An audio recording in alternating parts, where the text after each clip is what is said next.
Daily news media में आपका स्वागत है।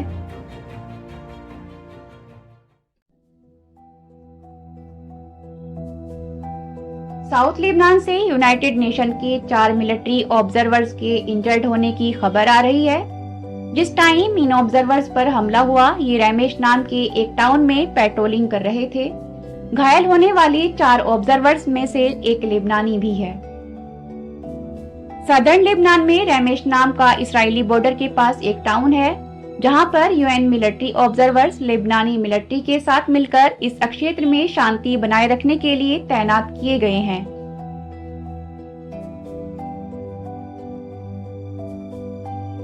इस हमले के पीछे इसराइल का हाथ बताया जा रहा है, लेकिन इस्राएली मिलिट्री ने इस हमले के पीछे होने से इनकार किया है।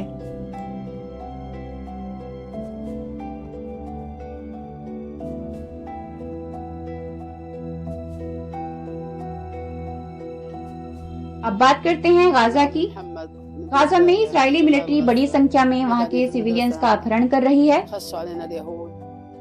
अल जजीरा से बात करते हुए गाजा की एक महिला ने अपना हाल कुछ इस तरह से बताया।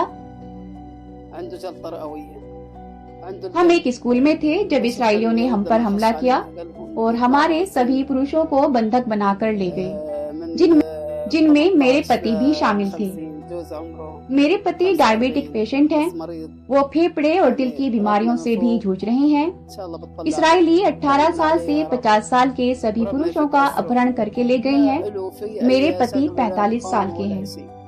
मैं आशा करती हूँ कि खुदा उनकी खैर करे और इसराइलियों से उन्हें रिलीज करा दे। मेरे पति का रेजिस्टेंस से कोई संबंध नहीं है। उनका उद्देश्य लोगों की सहायता करने के अलावा और कुछ नहीं है।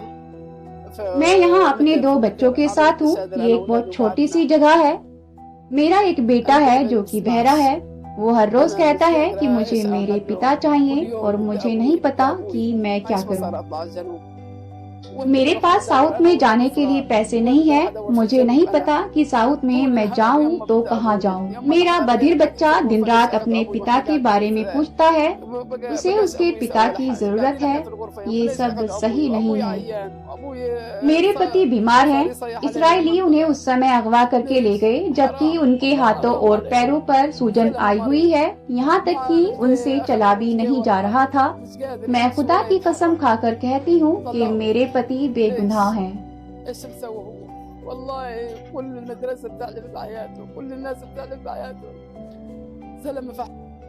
दोस्तों, इसराइल अपने सेटलर्स की सहायता से गाजा में और वेस्ट बैंक में फिलिस्तीनियों की जमीन पर कब्जा करता जा रहा है। घाटी से लेके पहाड़ तक फैला हुआ यह जमीन का सुंदर और मनोरम भूभाग जो आप देख रहे हैं, ये फिलिस्तीन के 15 परिवारों का है। इन परिवारों के लोगों ने बताया कि अब ये हरी भरी जमीन मूसा के कब्जे में है। मूसा एक सेटलर है और वो यहाँ 20 महीने पहले आया है। मूसा का असली नाम मोशे शारविट है। उसके खतरनाक और हिंसक सेटलर होने की वजह से यूएसए और यूके ने उस पर प्रतिबंध लगाए हुए हैं। उसने सोशल मीडिया पोस्ट के माध्यम से अपने प्लान के बारे में बताया था कि वो यहाँ एक एजुकेशन सेंटर बनाएगा और अन्य सेटलर्स को भी यहाँ रहने के लिए बुलाएगा। अक्टूबर में उसने फिलिस्तीनी परिवारों को उनके घरों को छोड़ने के लिए मजबूर किया।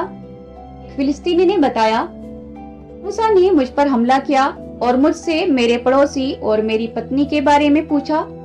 मैंने बताया कि वे लोग यहाँ नहीं हैं। उसने मेरे सर पर मारा और अन्य सेटलर्स के साथ मुझे खींचते हुए घर में ले गया। मेरे सर से खून बह रहा था। मेरी बेटी ने मेरे चिल्लाने की आवाज सुनी। नबील की पत्नी आयशा ने बताया, हम यहाँ अपने घरों में 90 सालों से अधिक समय से रह रहे थे। सेटलर मूसा अन्य 7 सेटलर के साथ यहाँ रात के समय आया। उसने हमें मारपीट कर हमारे घरों से निकाला और हमारा सारा सामान लूट कर ले गया। उसने हमारे पड़ोसियों को भी उनके घरों से निकाला। ये जमीन हमारी है और हमारे पास इसका सबूत है। आयशा ने अल जजीरा को फिलिस्तीन, इसराइल और जॉर्डन की अथॉरिटी से मिले हुए वो पेपर्स दिखाए जो कि उसके मालिकाना हक का सबूत हैं। फिलिस्तीनी अब इस पहाड़ी के किनारे तक ही पहुंच सकते हैं। इसके आगे वे केवल अपने खाली घरों और कब्जाई हुई जमीन को ही देख सकते हैं। और यहाँ तक कि फिलिस्तीनियों को उस एरिया में भी कुछ बनाने नहीं दिया जा रहा है जो कि पैलेस्टीनियन सिविल कंट्रोल में है।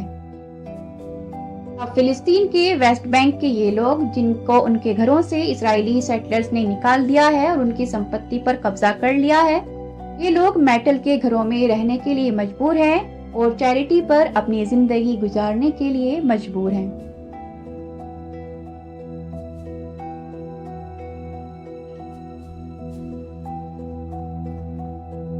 दोस्तों, वॉशिंगटन पोस्ट ने रिपोर्ट किया है कि अमेरिका खुफिया तरीके से इसराइल को अरबों डॉलर के बम और एयरक्राफ्ट भेज रहा है। वॉशिंगटन पोस्ट की रिपोर्ट के मुताबिक इस सप्लाई में 1800 MK-84 2000 पाउंड और 500 MK-82 500 पाउंड के बम भी शामिल हैं। इसके अलावा स्टेट डिपार्टमेंट ने 25 F-35A एयरक्राफ्ट और इंजन भी सप्लाई करने की अनुमति दी है। ये एयरक्राफ्ट और इंजन लगभग $2.5 अरब की कीमत के हैं।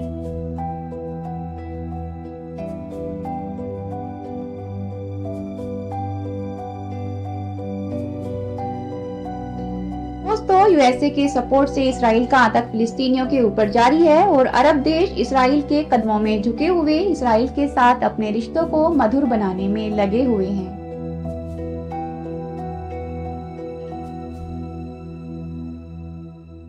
देश दुनिया की खबरों को पाने के लिए हमारा YouTube चैनल जरूर सब्सक्राइब करें। Thanks for watching.